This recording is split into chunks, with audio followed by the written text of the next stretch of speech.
Shalom. Mari kita bersama bersedia membuka hati, memuji dan menyembah Tuhan kita. Sebelum itu, mari kita berdoa terlebih dahulu. Allah Bapa di surga, pada saat ini Tuhan, kami berkumpul bersama untuk memuji dan menyembah-Mu. Biarlah Roh Kudus menyertai kami. Terima kasih Tuhan, terpujilah nama-Mu. Kami berdoa dalam nama Tuhan Yesus Kristus. Amin. Hari ini, mari kita menyanyikan lagu Hatiku Percaya.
Shalom kepada saudara-saudari yang dikasihi Tuhan. Kita sekali lagi sangat bersyukur kepada Tuhan kerana kita mempunyai kesempatan untuk merenungkan firman Tuhan bersama-sama dengan saudara-saudari seiman. Sebelum kita merenungkan sebagian kebenaran firman Tuhan, mari kita bersatu dalam doa. Saya akan memimpin kita semua di dalam doa. Terpujilah Engkau Allah yang begitu mengasihi kami. Allah Bapa yang bertata di kerajaan syurga dari dulu, sekarang, sampai selama-lamanya. Tuhan, kami ingin bersyukur bagimu Tuhan, kerana kami mempunyai kesempatan untuk merenungkan firman Engkau Tuhan. Dan kami juga berdoa, biarkanlah Engkau sendiri berbicara kepada kami Tuhan, sehingga kami dapat mengerti dan serta memperhatikannya di dalam kehidupan kami ini. Dan kami juga memohon Engkau untuk mengutus Roh Kudus Engkau berbicara kepada kami. Biarkanlah Roh Kudus memberi kami hikmat dan kebijaksanaan, sehingga kami dapat mengerti setiap kata-kata firman Tuhan. Biarkanlah kami bukan hanya menjadi pendengar, tetapi kami dapat menjadi pelaku dan memperhatikan firman Engkau di dalam kehidupan kami ini. Kami berdoa serahkan ruang dan waktu seterusnya ke datang Engkau, kiranya Engkau menyertai kami. Hanya di dalam nama Tuhan Yesus Kristus kami telah berdoa. Amin. Saudara-saudari yang dikasihi Tuhan, teks firman Tuhan pada hari ini yang diambil daripada Injil Matius bab 16 ayat 25. Injil Matius bab 16 ayat 25. Saya akan membaca untuk kita semua. Kerana barang siapa mau menyelamatkan nyawanya, ia akan kehilangan nyawanya. Tetapi barang siapa kehilangan nyawanya kerana aku, ia akan memperolehnya. Sekali lagi saya akan membaca untuk kita semua. Kerana barang siapa mau menyelamatkan nyawanya, ia akan kehilangan nyawanya. Tetapi barang siapa kehilangan nyawanya kerana aku, ia akan memperolehnya.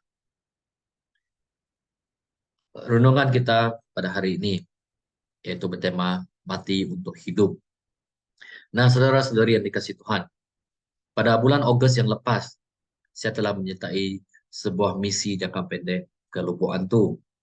Dan melalui misi jangka pendek ini, saya pun mengenal, saya pun mempunyai kesempatan untuk berkenalan dengan seorang padri tempatan, yaitu Padri Andrew, yang melayani di kawasan itu, yang melayani di kalangan orang iban pada waktu itu.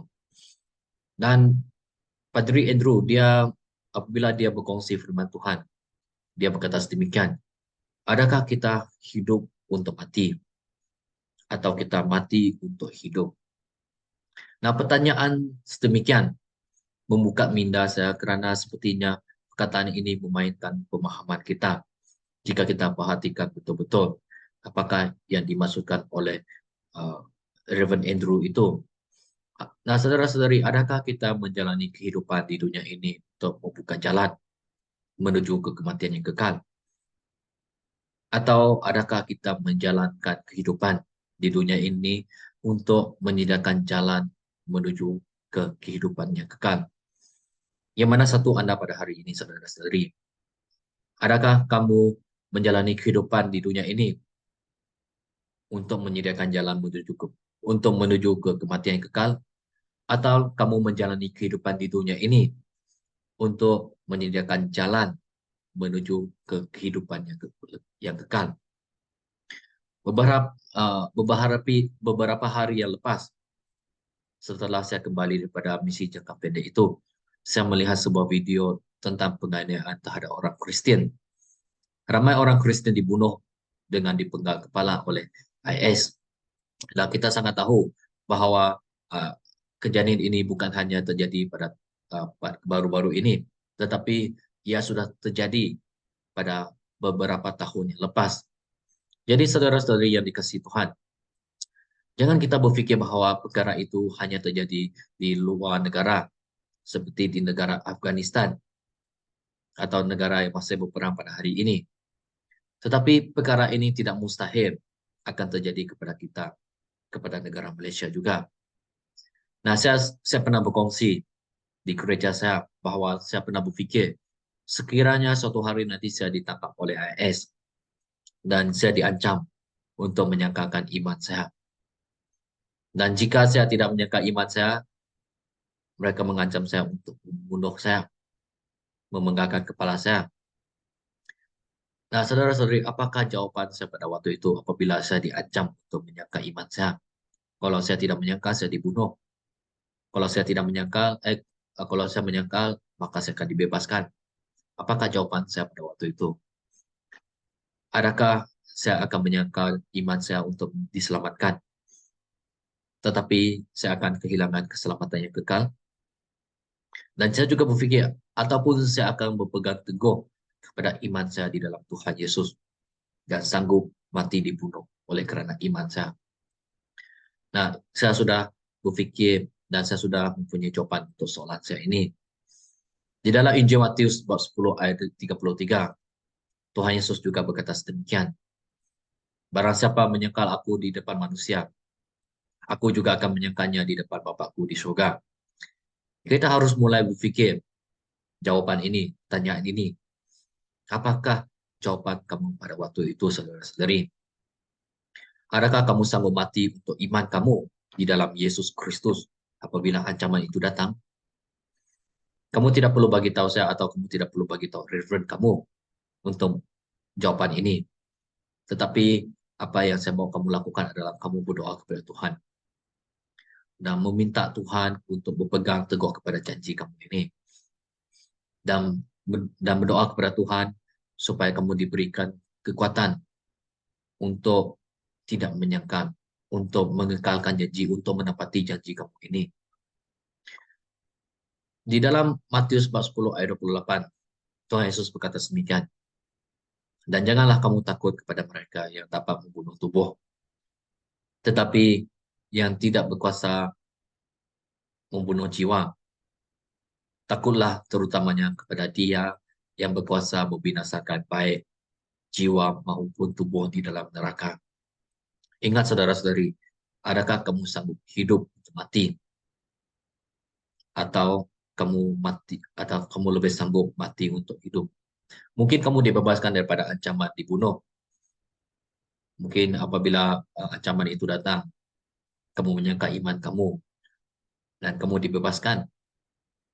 Tetapi kamu harus tahu, kamu kehilangan keselamatan yang kekal. Nah, mungkin kamu akan mati dibunuh oleh karena iman kamu.